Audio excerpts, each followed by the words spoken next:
नमस्ते बच्चों। आज से हम एक बहुत ही इम्पोर्टेंट और रोचक यात्रा पर निकल रहे हैं। भारत के संविधान के अनुच्छेद की यात्रा। आपने जैसा कि सुना होगा आर्टिकल 370 का नाम और आर्टिकल 21 का नाम। लेकिन क्या आप जानते हैं कि हमारे संविधान में कुल कितने अनुच्छेद हैं? तो जैसा कि आप सबको बता दें कि जो मूल अनुच्छेद हैं वह 395 है।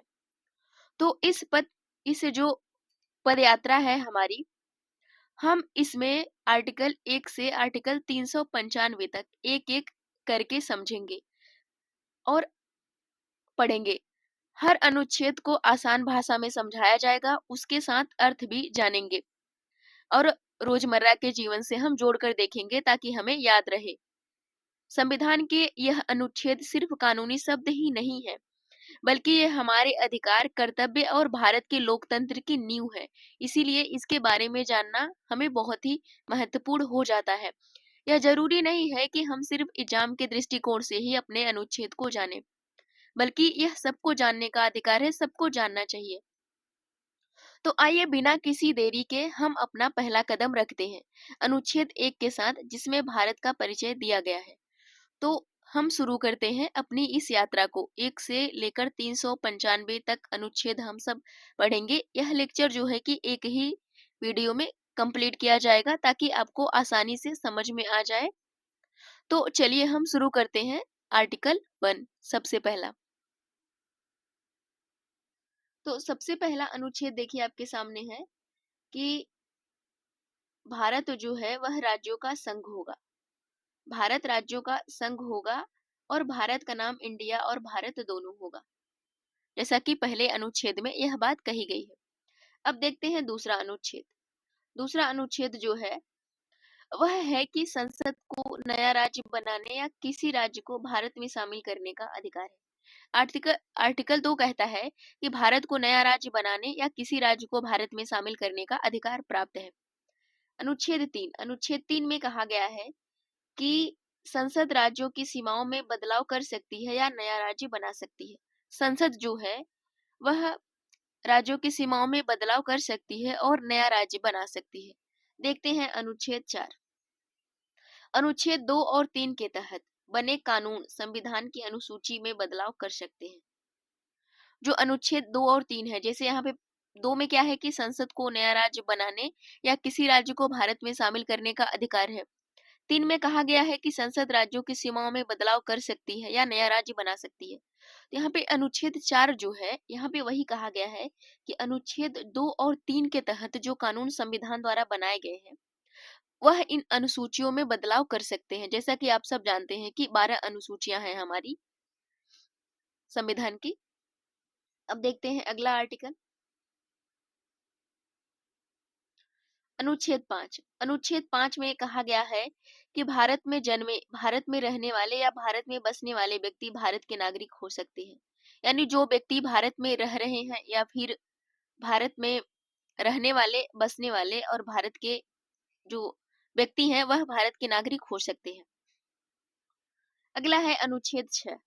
अनुच्छेद 6 में कहा गया है जो लोग भारत विभाजन के बाद पाकिस्तान से आए हैं वे भी नागरिकता के पात्र होंगे।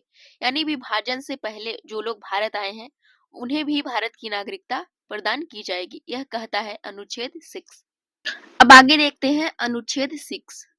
तो देखिए बच्चों, अनुच्छेद 6 क्या कहता है। अनुच्छेद 6 यह कहता है कि जो लोग भारत विभाजन के बाद पाकिस्तान से आए हैं वे भी नागरिकता के पात्र हो सकते हैं।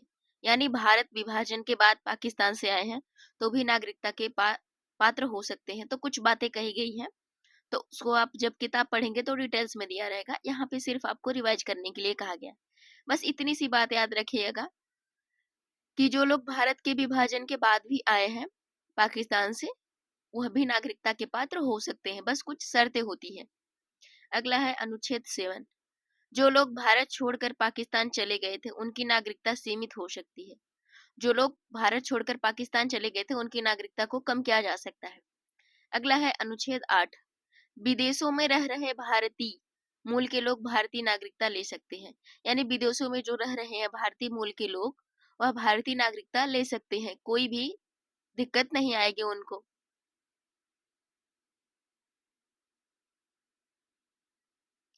अगला प्रश्न है अनुच्छेद 9 कि यदि कोई भारतीय नागरिक किसी और देश की नागरिकता लेता है तो वह भारतीय नागरिक नहीं कहलाएगा। अगर कोई भारतीय नागरिक है वह किसी देश की और नागरिकता मतलब किसी और देश की नागरिकता ले लेता है तो उसकी भारत से जो नागरिकता है वह समाप्त कर दी जाएगी, यहाँ की नागरिकता वह नहीं ले सकता है।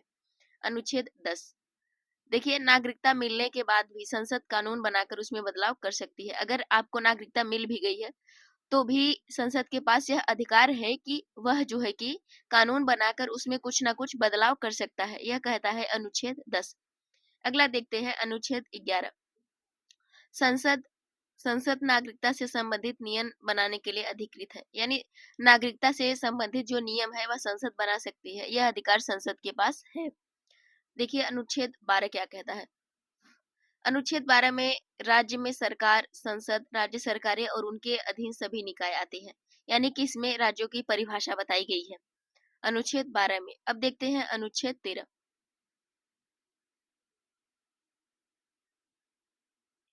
अनुच्छेद 13 जो भी कानून मूल अधिकारों के विरुद्ध होगा वह शून्य माने जाएंगे, यानी कुछ विधियां ऐसी थी जो कानून बनाने के पहले बनाई गई थी, जो मूल अधिकारों को छीनती थी, कम करती थी, उनको क्या है शून्य घोषित कर दिया जाएगा अनुच्छेद 13 के तहत।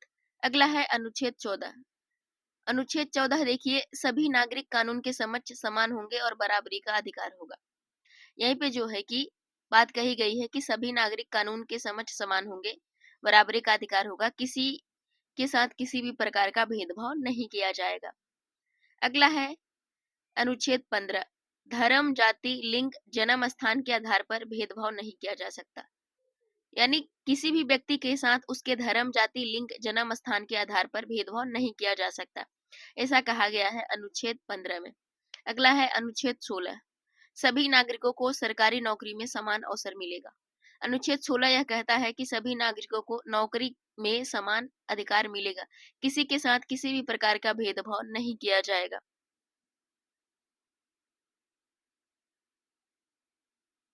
अगला है अनुच्छेद 17। अनुच्छेद 17 कहता है कि अछूत प्रथा समाप्त कर दी गई है, इसे अपराध माना गया है। अछूत प्रथा को समाप्त कर दिया गया है, इसे अपराध माना गया है। अनुच्छेद 18। सरकारी उपाधियों को समाप्त कर दिया गया है। कुछ अपवाद हैं जैसे शिक्षा संबंधी उपाधियां। सरकारी उपाधियों को समाप्त कर दिया गया है। कुछ अपवाद हैं जैसे शिक्षा से संबंधित उपाधियां हैं, उनको अभी भी जारी रखा गया है, इनको समाप्त नहीं किया गया है। अगला प्रश्न है अनुच्छेद 19 अगला आर्टिकल है अनुच्छेद 19। तो भारतीय नागरिकों को 6 प्रकार की स्वतंत्रताएं दी गई हैं, जैसे बोलने का अधिकार, घूमने का, संघ बनाने इत्यादि। तो इसमें 6 प्रकार की स्वतंत्रताएं दी गई हैं अनुच्छेद 19 के तहत, जिसको आप डिटेल्स में देख लीजिएगा। अनुच्छेद 20। अपराध के समय जो कानून था उसी के अनुसार सजा होगी, एक ही अपराध के लिए 2 बार सजा नहीं दिया जा सकता। यहाँ कहने का मतलब है कि अपराध के समय जो कानून था उसी के अनुसार सजा दी जाएगी किसी भी व्यक्ति को, और जो कानून वर्तमान समय में बना है उसी के अनुसार सजा दी जाएगी। एक ही व्यक्ति को दो बार सजा नहीं दी जाएगी। तो इस बात को ध्यान रखिएगा कि जो कानून वर्तमान में है उसी के अनुसार किसी व्यक्ति को सजा दी जाएगी, उसे 2 बार सजा नहीं दी जाएगी। अब आगे देखते हैं अनुच्छेद 21 यानी आर्टिकल 21। आर्टिकल 21 तो इसमें देखिए क्या कहा गया है कि हर व्यक्ति को जीवन और व्यक्तिगत स्वतंत्रता का अधिकार है। राइट टू प्राइवेसी, यानी हर व्यक्ति को जीवन और व्यक्तिगत स्वतंत्रता का अधिकार प्रदान किया गया है। इसमें कई सारे प्रकार के अधिकार हैं जो कि आपके स्वतंत्रता से रिलेटेड है। अब देखिए आर्टिकल 21 का ए, यानी कि 6 से 14 वर्ष के बच्चों को निःशुल्क और अनिवार्य शिक्षा का अधिकार दिया गया है। 6 से 14 वर्ष के बच्चों को निःशुल्क और अनिवार्य शिक्षा का अधिकार। अब देखते हैं अनुच्छेद 22। गिरफ्तारी के समय कानूनी सहायता और जानकारी का अधिकार दिया गया है, यानी अगर किसी व्यक्ति को गिरफ्तार किया जाता है तो यह जानने का उसका अधिकार है कि उसे किस तरीके से और क्यों गिरफ्तार किया गया है। तो यहाँ पे आर्टिकल 22।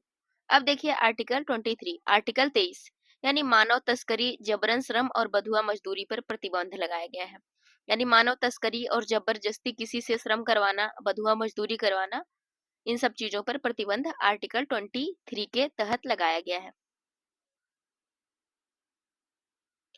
अब देखते हैं अनुच्छेद 24। 14 वर्ष से कम उम्र के बच्चों को खतरनाक उद्योगों में काम नहीं कराया जा सकता। यानी कि अगर किसी बच्चे की उम्र 14 वर्ष से कम है, उसे किसी भी खराब इंडस्ट्री में काम नहीं करवाया जा सकता। तो यहाँ पर आर्टिकल 24 में यह बात कही गई है। अगला प्रश्न है, अगला आर्टिकल देखिए 25, अनुच्छेद 25, जो कि धर्म से संबंधित है। यानी धर्म की स्वतंत्रता, किसी भी धर्म को मानने, पालन करने और प्रचार करने का अधिकार है। किसी भी धर्म को आपको स्वतंत्रता रूप से मानने के लिए और उसका जो पालन होता है उसको करने के लिए और प्रचार प्रसार करने का अधिकार दिया गया है आर्टिकल 25 के तहत। अगला प्रश्न है 26। अगला आर्टिकल 26, धार्मिक संस्थानों को प्रबंध करने का अधिकार।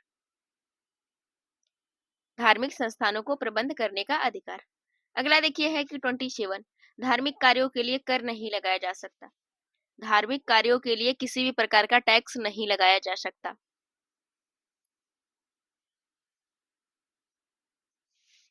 अगला प्रश्न है, यही अगला आर्टिकल है आपका 28, सरकारी शैक्षणिक संस्थानों में धार्मिक शिक्षा नहीं दी जाएगी।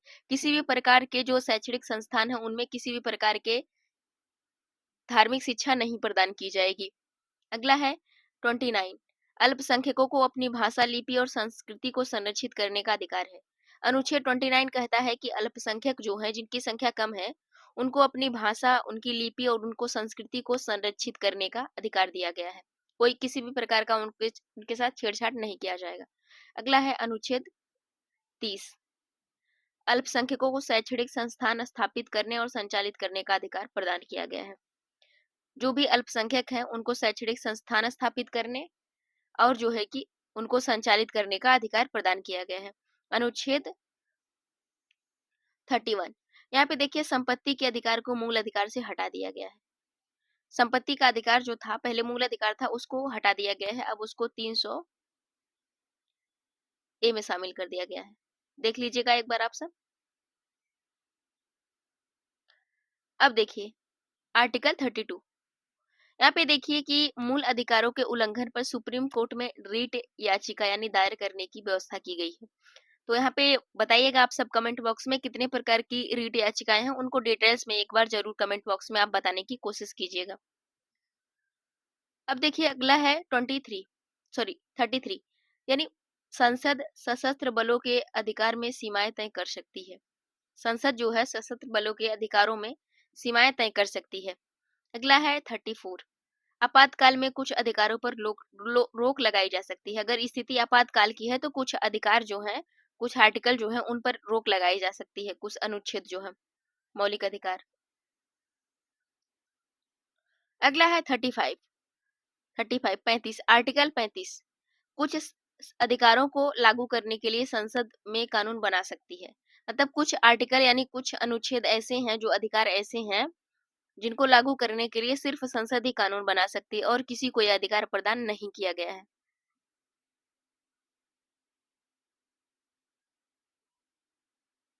अगला देखिए कि अनुच्छेद 36, राज्य के नीति निर्देशक तत्वों में राज्य की परिभाषा होगी।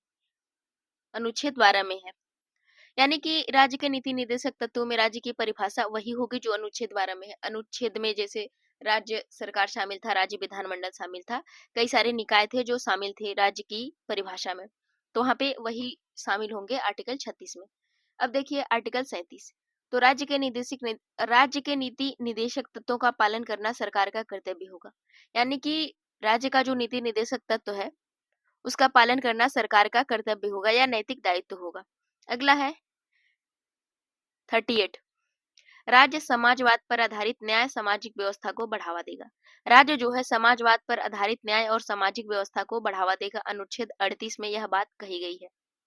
अगला है 39, राज्य नागरिकों को पर्याप्त जीवन यापन के साधन देगा और धन के संकेंद्रण को रोकेगा। यानी धन का संकेंद्रण नहीं किया जाएगा। यह बात आर्टिकल 39 में कही गई है। राज्य का यह कर्तव्य होगा कि वह राज्य नागरिकों को पर्याप्त जीवन यापन करने के लिए साधन दे और धन का संकेंद्रण कहीं ना होना पाए, धन का केंद्रीकरण ना होने पाए। अगला है 39, ये देखिए क्या कहता है, न्याय तक सभी को सुनिश्चित करना, निःशुल्क विधिक सहायता देना। न्याय तक सबकी पहुंच होनी चाहिए और सभी को सुनिश्चित करना और निःशुल्क विधिक सहायता देना। Article 39A। अनुच्छेद 40 ग्राम पंचायतों की स्थापना। अनुच्छेद 40 के तहत ग्राम पंचायतों की स्थापना की बात कही गई है। अनुच्छेद 41 रोजगार, शिक्षा और सहायता पाने का अधिकार। व्यक्ति को रोजगार, शिक्षा और सहायता पाने का अधिकार होगा, यह बात आर्टिकल 41 में कही गई है। अगला 42 अनुच्छेद 42 श्रमिकों के लिए उचित काम की स्थिति और प्रसूति लाभ, यानी श्रमिकों के लिए उचित काम की स्थिति दी जाएगी और प्रसूति सहायता यानी प्रसूति लाभ दिया जाएगा। अगला है आर्टिकल 43 श्रमिकों को जीवन यापन करने योग्य वेतन, यानी श्रमिकों को जीवन यापन करने योग्य वेतन दिया जाएगा, यह बात आर्टिकल 43 में कही गई है।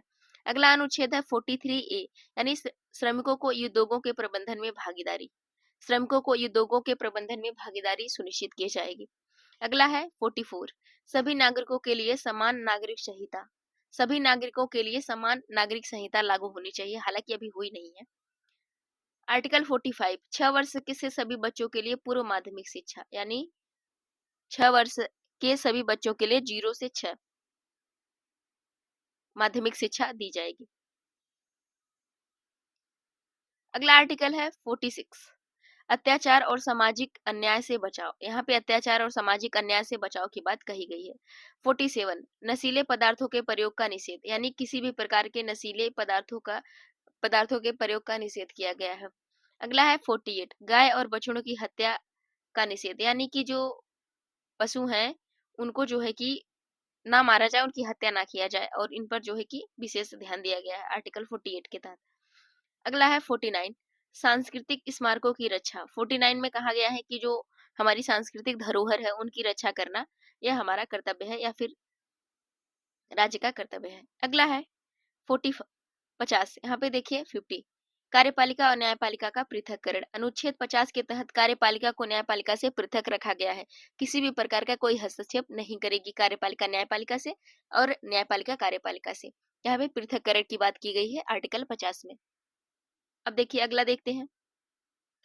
देखिए आर्टिकल 51 देखिए यहाँ पे देखिए अंतर्राष्ट्रीय शांति बनाए रखने, समझौतों का सम्मान करने और युद्ध की रोकथाम के लिए भारत प्रयास करेगा। यहाँ पे देखिए कहा गया है कि अंतर्राष्ट्रीय शांति बनाए रखने, समझौतों का सम्मान करने और युद्ध स्थिति अगर है उसकी रोकथाम करने के लिए भारत का यह प्रयास होगा, यानी भारत प्रयास करेगा, यह बात कही गई है आर्टिकल 51 में।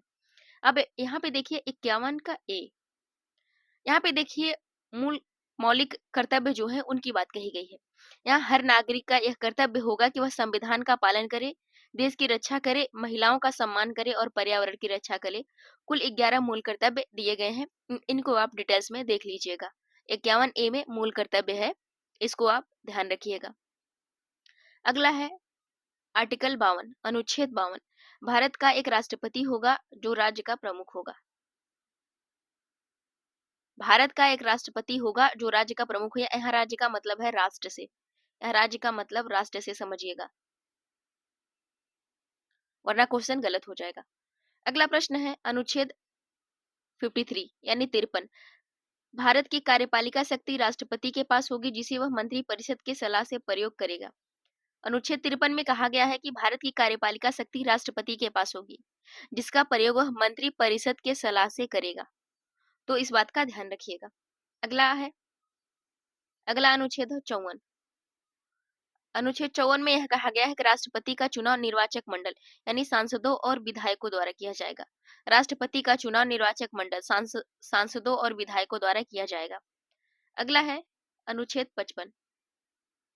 अनुच्छेद 55 राष्ट्रपति का चुनाव आनुपातिक प्रतिनिधित्व जो राष्ट्रपति का चुनाव है आनुपातिक प्रतिनिधित्व प्रणाली से होगा और राज्यों की जनसंख्या के अनुसार वोट का मूल्य तय होगा, यानी यहाँ पे सबके वोट का मूल्य अलग अलग होगा क्योंकि यहाँ पे जनसंख्या की बात होती है, उस आधार पे जो है कि सबके मतों का मूल्य अलग हो जाता है। अगला अनुच्छेद है 56 राष्ट्रपति का कार्यकाल 5 वर्ष होगा, वह फिर से चुनाव लड़ सकता है, यानी वो दोबारा राष्ट्रपति बन सकता है। अगला है अनुच्छेद 57 कोई भी व्यक्ति एक से अधिक बार राष्ट्रपति चुना जा सकता है, यह बात 57 में कही गई है आर्टिकल 57 में।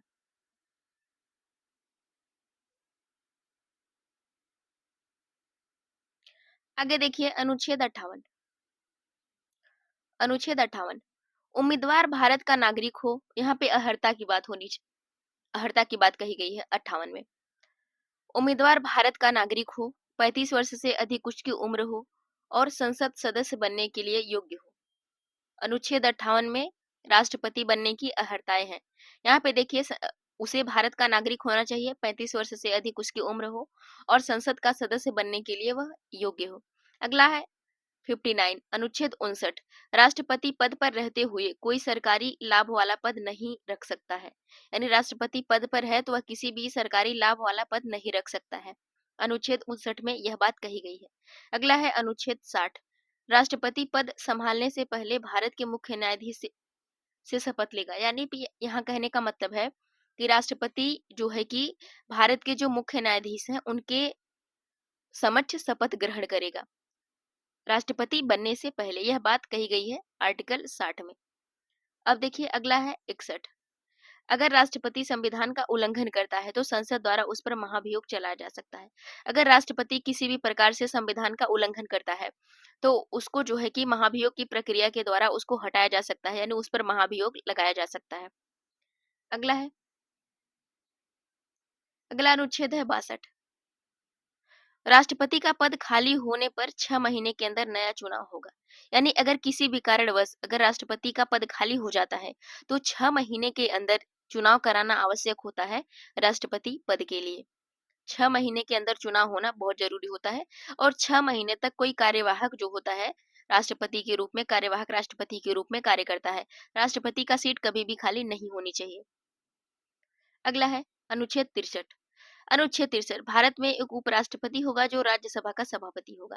आर्टिकल जो है कि 63 कहता है कि भारत में एक उपराष्ट्रपति होगा जो राज्यसभा का सभापति भी होगा। अगला है अनुच्छेद 64, उपराष्ट्रपति राज्यसभा का सभापति होगा। उपराष्ट्रपति राज्यसभा का पदेन सभापति होगा। यह बात अनुच्छेद 64 में कही गई है। अगला है 65, राष्ट्रपति के न रहने पर उपराष्ट्रपति उसके कार्यों को निभाएगा। अगर किसी कारणवश राष्ट्रपति का पद खाली है तो उसके स्थान पर जो है उपराष्ट्रपति उसके कर्तव्य को निभाएगा, यानी उसके काम को करेगा।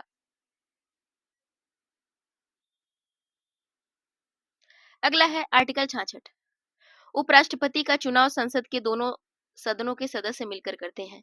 जो उपराष्ट्रपति का चुनाव है उनका जो है कि चुनाव जो है कि संसद के दोनों सदनों के सदस्य मिलकर करते हैं। अगला है अनुच्छेद 67, उपराष्ट्रपति का कार्यकाल 5 वर्ष का होगा, उसे संसद विशेष प्रस्ताव द्वारा हटा सकती है। उपराष्ट्रपति का कार्यकाल 5 वर्ष का होगा, उसे संसद विशेष प्रावधान करके हटा सकती है या विशेष प्रस्ताव द्वारा हटा सकती है। अगला है अनुच्छेद 68, अगर उपराष्ट्रपति का पद खाली होता है तो 6 महीने में चुनाव होगा। अगर उपराष्ट्रपति का पद खाली होता है तो 6 महीने में चुनाव होना आवश्यक है। अगला है अनुच्छेद 69 यानी अनुच्छेद 69, उपराष्ट्रपति पद ग्रहण करने से पहले राष्ट्रपति के समक्ष शपथ ग्रहण करेगा। यानी कि उपराष्ट्रपति जो है किसके समक्ष शपथ ग्रहण करता है, तो यह हो जाएगा आपका सही उत्तर हो जाएगा कि राष्ट्रपति के, उपराष्ट्रपति राष्ट्रपति के समक्ष शपथ ग्रहण करता है। अगला अनुच्छेद है अनुच्छेद 70। अनुच्छेद 70 यह कहता है कि राष्ट्रपति या उपराष्ट्रपति की अनुपस्थिति में उनके कार्यों को कौन करेगा। यानी अगर किसी कारणवश उपराष्ट्रपति और राष्ट्रपति दोनों का जो है कि राष्ट्रपति और उपराष्ट्रपति दोनों का जो है कि मतलब दोनों अनुपस्थित है किसी कारणवश, तो उस स्थिति में जो है कि कौन जो है कि उनके पद पर कार्य करेगा, उनके कार्यों का निर्वहन कौन करेगा। होता क्या है, पहले अगर राष्ट्रपति नहीं है तो यह काम उपराष्ट्रपति करता है। अगर किसी कारणवश अगर यह भी नहीं है और ये भी नहीं है तो वहां पर वह व्यक्ति करेगा। इसका निर्धारण संसद करेगी। संसद के द्वारा जो है जो व्यक्ति मतलब चुना जाएगा वह जो है इनके कार्यों का निर्धारण करेगा।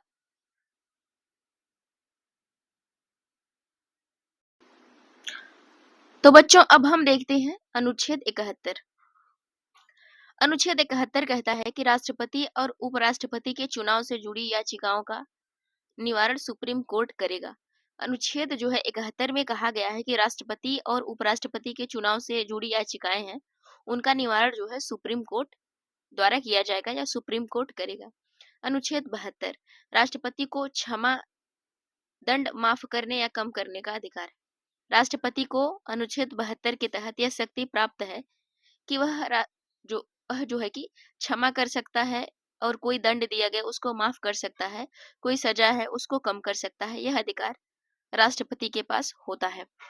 अगला है अनुच्छेद 73 संघ की कार्यपालिका शक्ति का विस्तार संसद द्वारा बनाए गए कानूनों तक होगा। यानी कि जो संघ की कार्यपालिका शक्ति है उसका विस्तार संसद द्वारा बनाए गए कानूनों तक ही होगा, उससे ज्यादा नहीं होगा।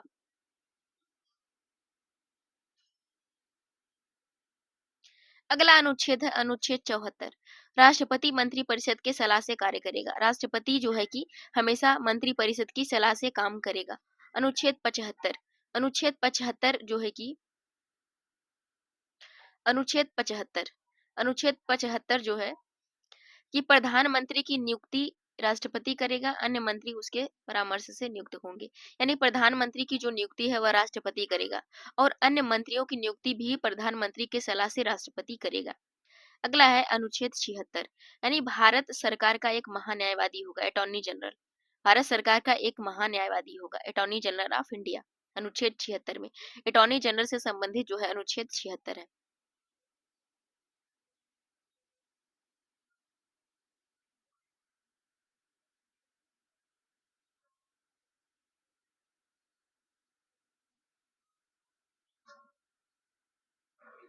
अगला अनुच्छेद देखिए 77 केंद्र सरकार के सभी कार्य राष्ट्रपति के नाम से होंगे।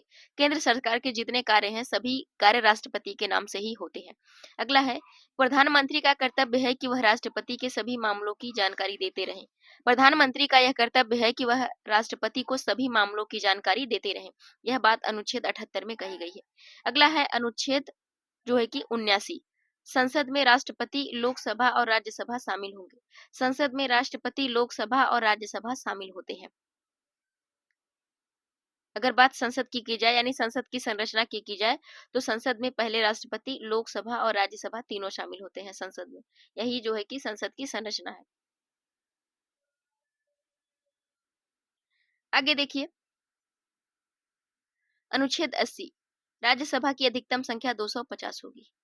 राज्यसभा की अधिकतम संख्या जो होगी वह 250 होगी। अगला है अनुच्छेद 81 लोकसभा की अधिकतम संख्या 552 होगी। अगला है अनुच्छेद 82 जनगणना के बाद सीटों का परिसीमन संसद द्वारा तय होगा। जनगणना के बाद जो है कि सीटों का परिसीमन संसद द्वारा तय किया जाएगा। यह अधिकार संसद को प्राप्त है। अगला अनुच्छेद है 83 राज्यसभा अस्थायी होगी। लोकसभा का कार्यकाल 5 वर्ष का होता है। यानी कि राज्यसभा अस्थायी होगी, इसको भंग नहीं किया जा सकता है और लोकसभा का कार्यकाल 5 वर्ष का होगा। अनुच्छेद 84 संसद सदस्य बनने के लिए कुल योग्यताएं निर्धारित है। संसद सदस्य बनने के लिए कुछ योग्यताएं निर्धारित की गई हैं अनुच्छेद 84 के तहत। यानी हम ये इस प्रकार से याद रख सकते हैं संसद के सदस्य बनने के लिए कुछ योग्यताएं। अगला है अनुच्छेद 85 राष्ट्रपति संसद का सत्र बुला सकता है और भंग कर सकता है। राष्ट्रपति को यह अधिकार है कि वह संसद का सत्र बुला सकता है और उसको भंग कर सकता है। अगला अनुच्छेद देखिए अनुच्छेद 86 राष्ट्रपति राज्यसभा और लोकसभा को संबोधित कर सकता है। राष्ट्रपति जो है राज्यसभा और लोकसभा को संबोधित कर सकता है। अगला अनुच्छेद देखिए अनुच्छेद 87 संसद का प्रत्येक वर्ष का सत्र राष्ट्रपति के अभिभाषण से शुरू होता है। यानी संसद का प्रत्येक वर्ष का पहला सत्र राष्ट्रपति के अभिभाषण से शुरू होता है। अगला है अनुच्छेद 88 मंत्रियों और अटॉर्नी जनरल को संसद में बोलने का अधिकार है। इस बात को याद रखिएगा कि मंत्रियों और अटॉर्नी जनरल महान्यायवादी जो भी अब हम सब ने पढ़ा, इनको जो है कि संसद में बोलने का अधिकार होगा, बोलने का अधिकार दिया गया है। अगला अनुच्छेद है 89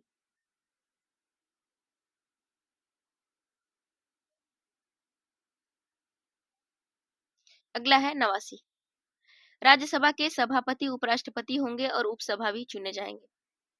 अगला है अनुच्छेद 90 उपसभापति के पद की रिक्ति की स्थिति में व्यवस्था। उपसभापति के पद की रिक्ति की स्थिति में व्यवस्था। अनुच्छेद 91 सभापति या उपसभापति किसी लाभ के पद पर नहीं रह सकते हैं। सभापति या उपसभापति किसी लाभ के पद पर नहीं रह सकते हैं। अगला प्रश्न है अनुच्छेद 92। राज्यसभा के सभापति और उपसभापति की अनुपस्थिति में कौन अध्यक्षता करेगा? राज्यसभा के सभापति और उपसभापति की अनुपस्थिति में कौन अध्यक्षता करेगा? इसका निर्धारण जो है कि संसद द्वारा किया जाएगा। अगला है अनुच्छेद 93। लोकसभा में अध्यक्ष और उपाध्यक्ष चुने जाएंगे। लोकसभा में अध्यक्ष और उपाध्यक्ष होंगे, अनुच्छेद 93 में कहा गया है। 94। लोकसभा अध्यक्ष और उपाध्यक्ष के पदों की रिक्ति पर नियम, यानी लोकसभा और उपाध्यक्ष के पदों की रिक्ति पर कुछ नियम बनाए गए हैं, इनको आप डिटेल्स में देख लीजिएगा। अगला है अनुच्छेद 95। अध्यक्ष और उपाध्यक्ष की अनुपस्थिति में अध्यक्षता की व्यवस्था। अध्यक्ष और उपाध्यक्ष अगर अनुपस्थित है तो उसकी अध्यक्षता कौन करेगा? यह संसद निर्धारित, इसका निर्धारण जो है संसद के द्वारा किया जाएगा। अनुच्छेद 96। महाभियोग की स्थिति में अध्यक्ष की भूमिका। अगर मान लीजिए महाभियोग की स्थिति है तो अध्यक्ष की भूमिका क्या होगी? इसकी बात अनुच्छेद जो है कि 96 में कही गई है। अगला है अनुच्छेद 97। सांसदों को मिलने वाला वेतन और भत्ते। सांसदों को मिलने वाला वेतन और भत्ता क्या होगा? यह अनुच्छेद 97 में कहा गया है। अनुच्छेद 98। अनुच्छेद 98। संसद की सचिवालय की व्यवस्था। संसद में सचिवालय की व्यवस्था 98 के तहत जो है कि की गई है। अनुच्छेद 99। सांसद बनने से पहले शपथ लेना अनिवार्य होता है। सांसद बनने से पहले शपथ लेना अनिवार्य होता है। अगला है अनुच्छेद 100। संसद में वोटिंग और कोरम से संबंधित प्रावधान। संसद में वोटिंग और कोरम से संबंधित प्रावधान जो है कि अनुच्छेद 100 के तहत किया गया है।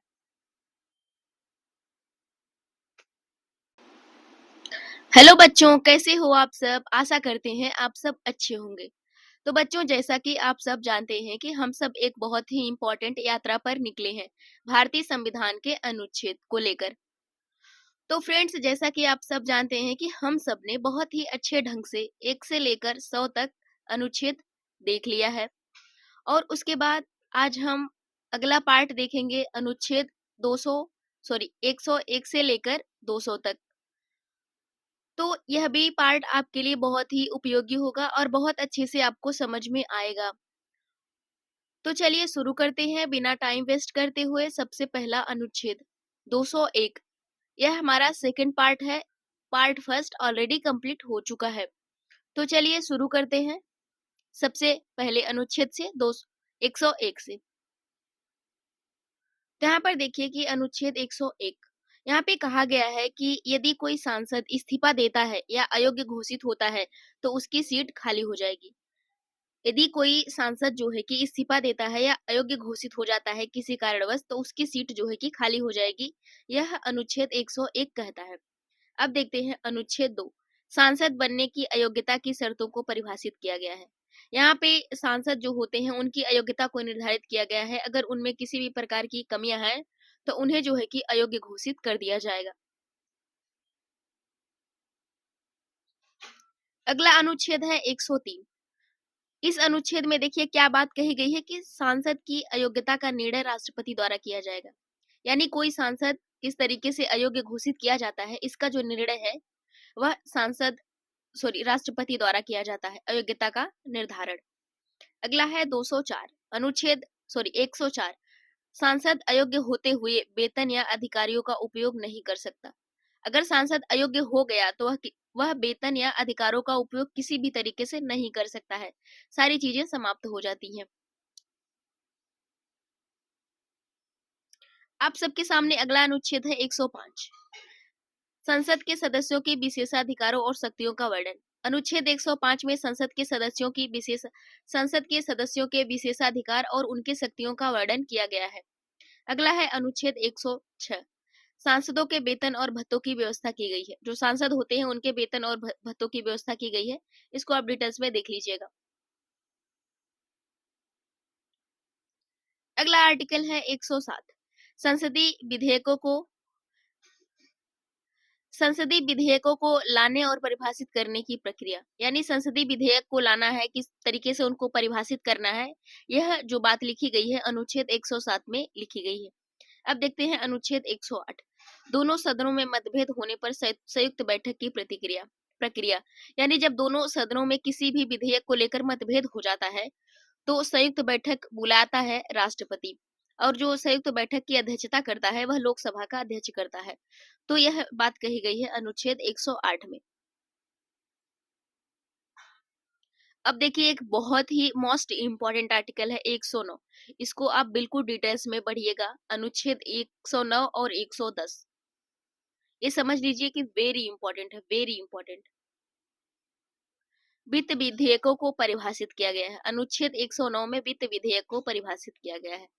अनुच्छेद 110 वित्त विधेयकों की परिभाषा दी गई है। यानी कि वित्त विधेयक कौन से विधेयक होंगे, जैसा कि आप सब जानते हैं उसमें जैसे कर से संबंधित हो और निराकरण लिखा हो, उत्साधन हो, इस तरीके की बातें हों कर से जुड़ी हुई, तो उसको हम वित्त विधेयक की श्रेणी में रखते हैं। इसी की परिभाषा दी गई है अनुच्छेद 110 में। अनुच्छेद 109 जो है वित्त विधेयकों के संबंध में प्रावधान है। अनुच्छेद 110 जो है कि वित्त विधेयकों की परिभाषा दी गई है, किस तरीके से उनको परिभाषित किया जा सकता है कि यह विधेयक वित्त विधेयक है।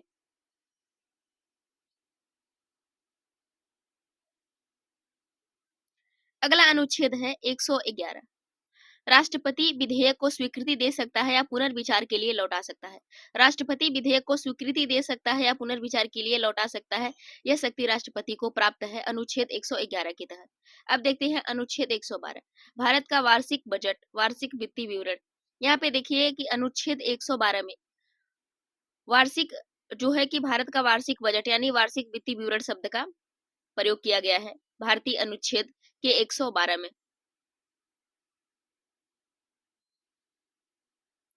अगला अनुच्छेद है 113।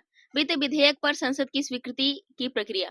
वित्त विधेयक पर संसद की स्वीकृति की प्रक्रिया यानी कि वित्त विधेयक है, अगर उस पर जो है कि संसद की स्वीकृति आवश्यक है कि नहीं आवश्यक है, यहाँ पे यह बात कही गई है। तो जहां तक आप सब जानते हैं कि स्वीकृति आवश्यक होती है। अगला है अनुच्छेद 114। संसद द्वारा व्यय की स्वीकृति। संसद द्वारा व्यय की स्वीकृति दी जाएगी अनुच्छेद 114 के तहत। अगला अनुच्छेद है देखिए 115। अतिरिक्त या अनुपूरक व्यय का प्रावधान। 115 में अतिरिक्त या अनुपूरक व्यय का प्रावधान किया गया है। अगला है 116।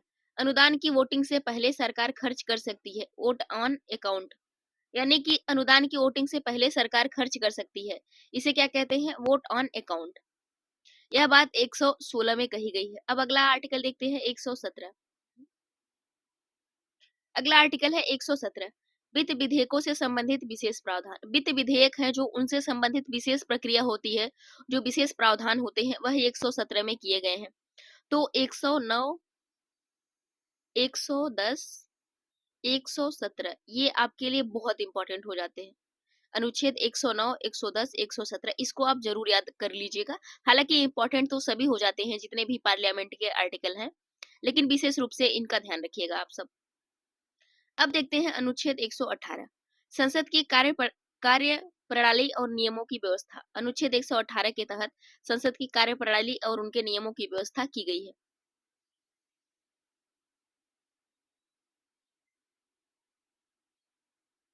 अगला अनुच्छेद है 119। संसद की संयुक्त बैठक के संचालन के लिए विशेष प्रावधान। संयुक्त बैठक जो बुलाई जाती है अनुच्छेद 108 के तहत, तो संयुक्त बैठक के जो संचालन के लिए विशेष प्रावधान है, विशेष प्रावधान एक आर्टिकल 119 के तहत किया गया है। अगला देखते हैं अनुच्छेद 120। संसद की कार्यवाही हिंदी या अंग्रेजी भाषा में होगी। जो पार्लियामेंट है उसकी कार्यवाही जो है हमारी, वह संसद में का जो कार्यवाही है हिंदी या अंग्रेजी में हो सकती है।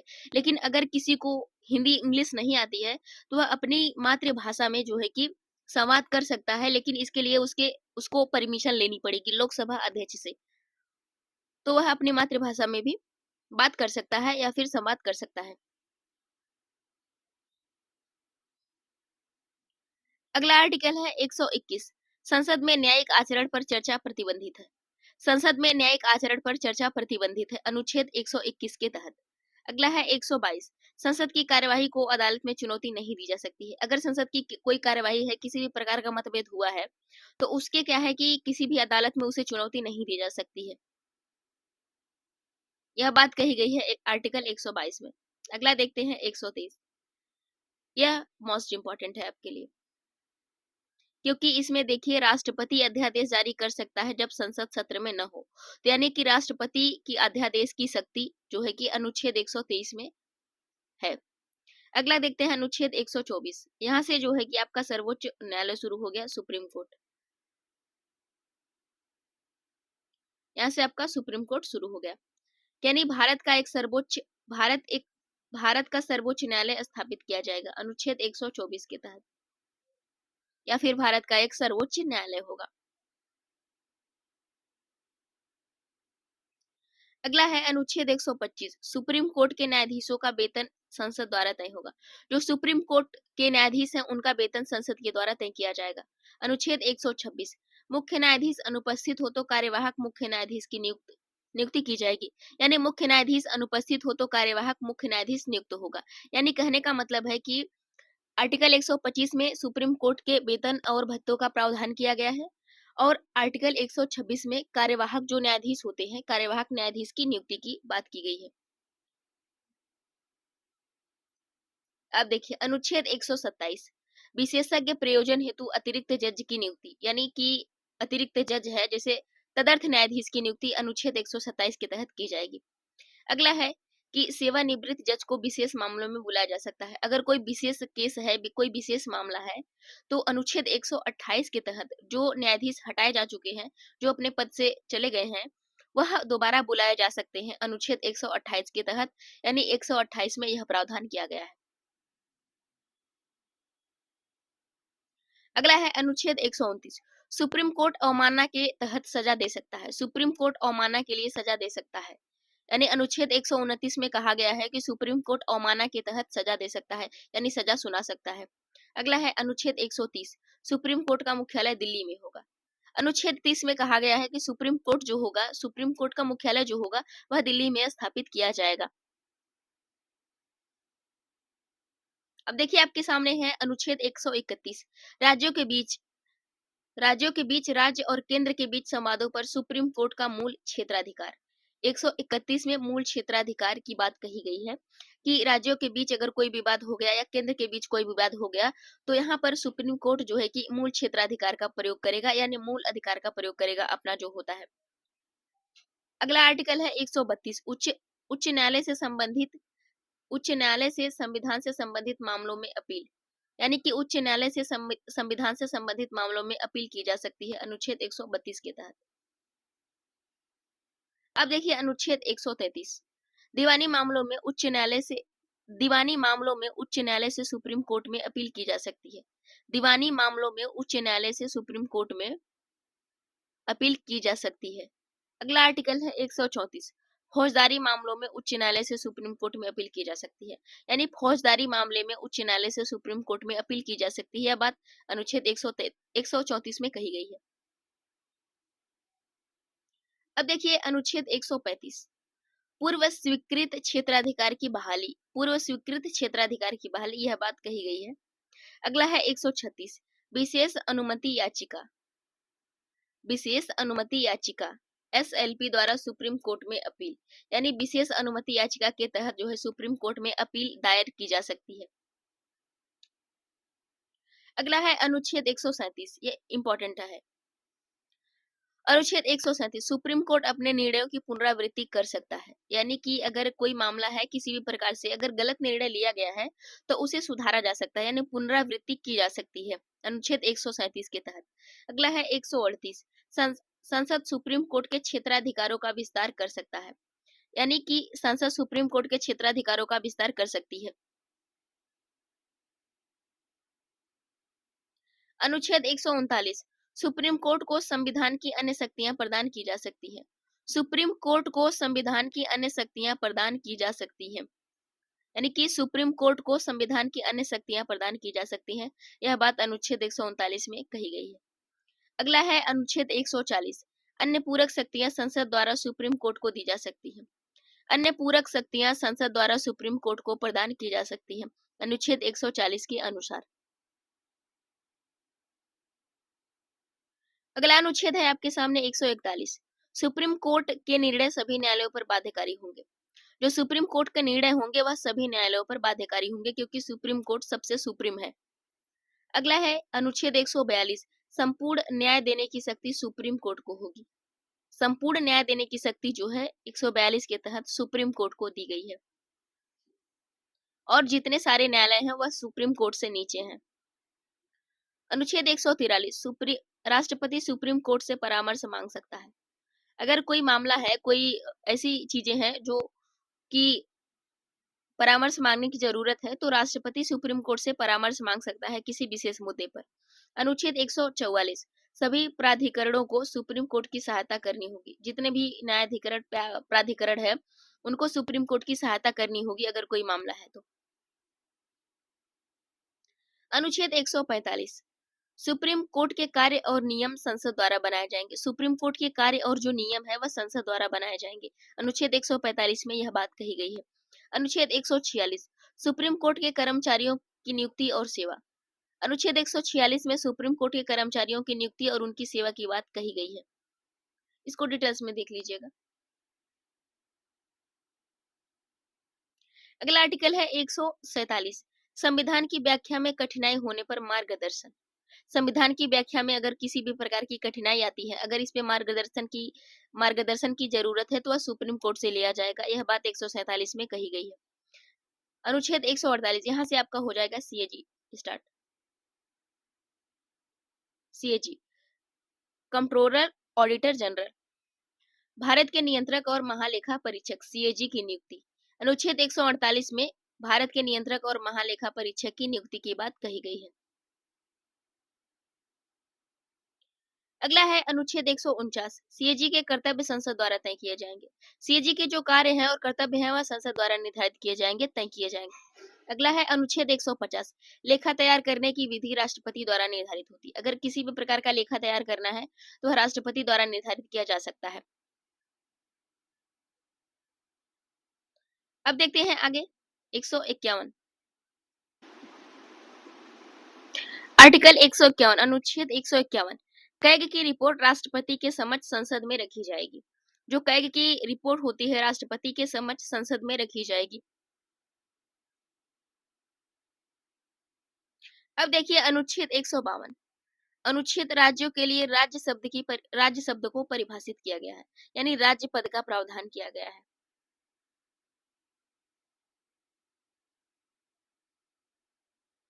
अनुच्छेद 152 के तहत देखिए अनुच्छेद 153, यहाँ से आपका राज्यपाल शुरू हो जाता है। राज्यपाल, गवर्नर, राज्यपाल, हर राज्य में एक राज्यपाल होगा, यह बात कही गई है 153 में। अनुच्छेद 153 में यह कही गई है कि हर राज्य में एक राज्यपाल होगा।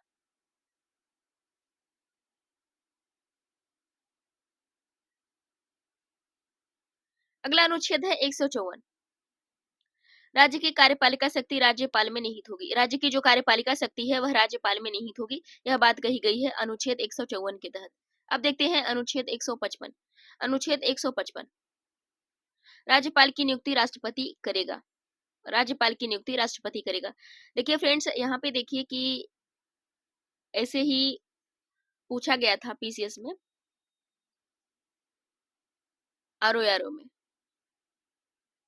तो ऐसे ही संविधान से रिलेटेड जैसे 152 आर्टिकल दे दिया था, उसके बारे में कुछ बातें कह दी गई थी। 153 हो गया, 154 हो गया। इस तरीके से आपको जो है कि मिलान करने के लिए आ सकते हैं, तो इसलिए आप बिल्कुल ध्यान रखिएगा हर आर्टिकल को। जैसे सीएजी के सारे आर्टिकल आपको पता होने चाहिए, राज्यपाल के हो गए, राष्ट्रपति के हो गए, संसद के हो गए, और पंचायती राज के हो गए जो पंचायत से रिलेटेड है। तो इनसे जो है कि कंफ्यूजन वाले होते हैं, तो इनको आप जरूर याद करके रखिएगा, क्योंकि 3-4 बार आप प्रैक्टिस करेंगे या फिर क्वेश्चन लगाएंगे तो आपका तैयार हो जाएगा, और आप बार बार देखेंगे, रिवाइज करेंगे तो भी काफी हद तक आपकी चीजें सही हो जाएंगी और याद भी हो जाएंगी हर आर्टिकल आपको। तो एग्जाम में आपको किसी भी प्रकार की समस्या नहीं आएगी।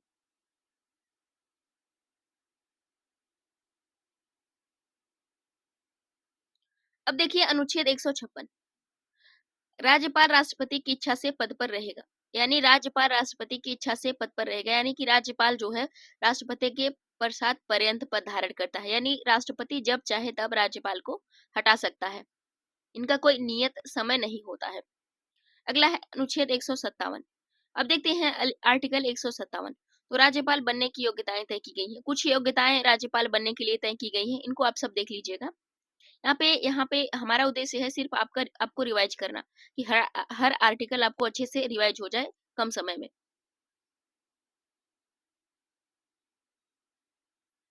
अगला है अनुच्छेद 158। राज्यपाल को लाभ का कोई अन्य पद धारण नहीं करना चाहिए। यानी कि राज्यपाल जो है वह किसी भी प्रकार का लाभ का पद धारण नहीं कर सकता है। यह बात कही गई है अनुच्छेद 158 में। अगला है 159। राज्यपाल पद ग्रहण करते समय शपथ लेगा। तो राज्यपाल पद ग्रहण करते समय शपथ लेगा, यह बात कही गई है अनुच्छेद 159 में। अब देखते हैं अनुच्छेद 160।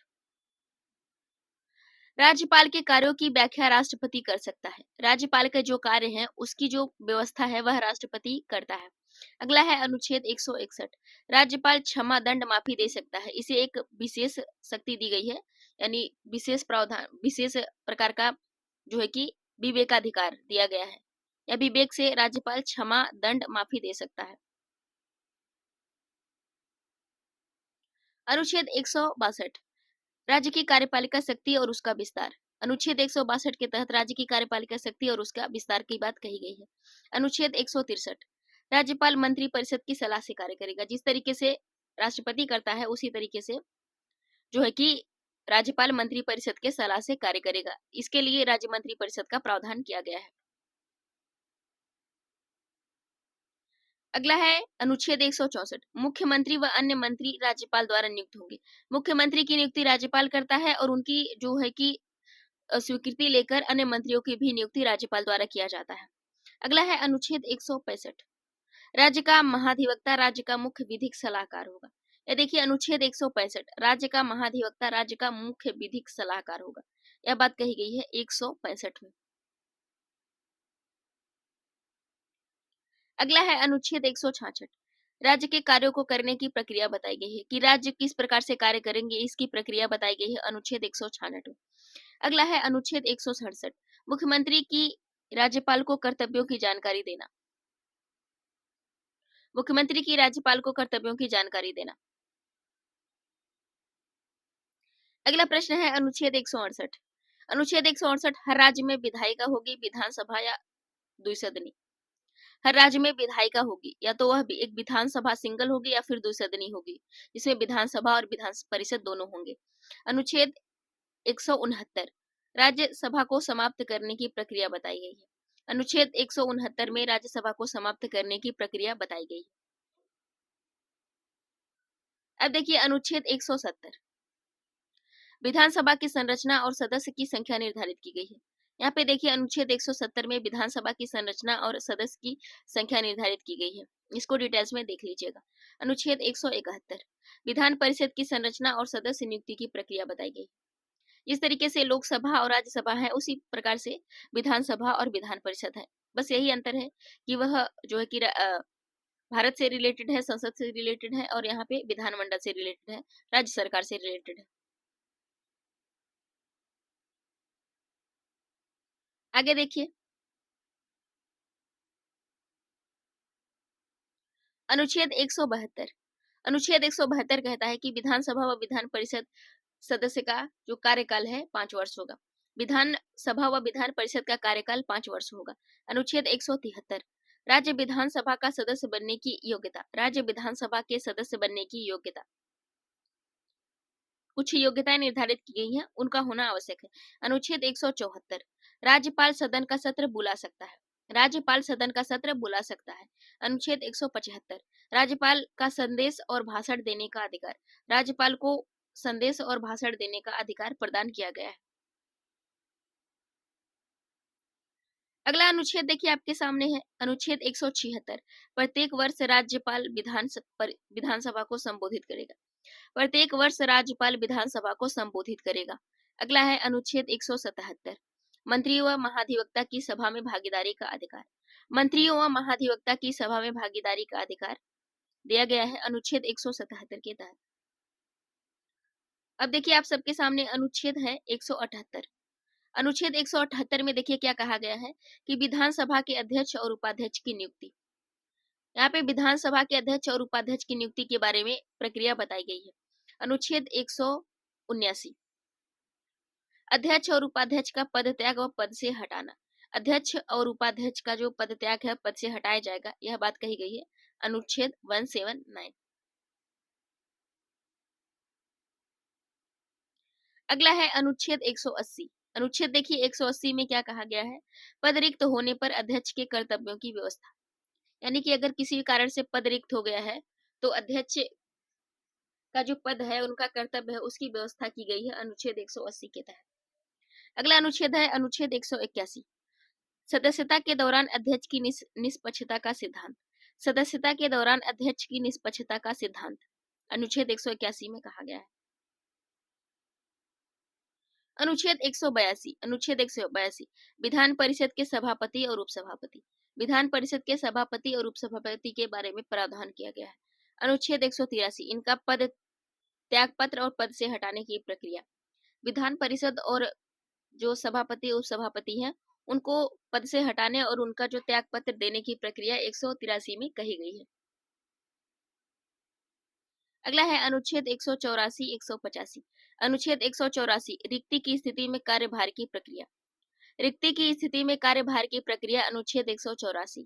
अनुच्छेद 185, विधानमंडल के कार्यों में अध्यक्षता का प्रावधान। विधानमंडल के कार्य में अध्यक्षता का प्रावधान अनुच्छेद 185 में किया गया है।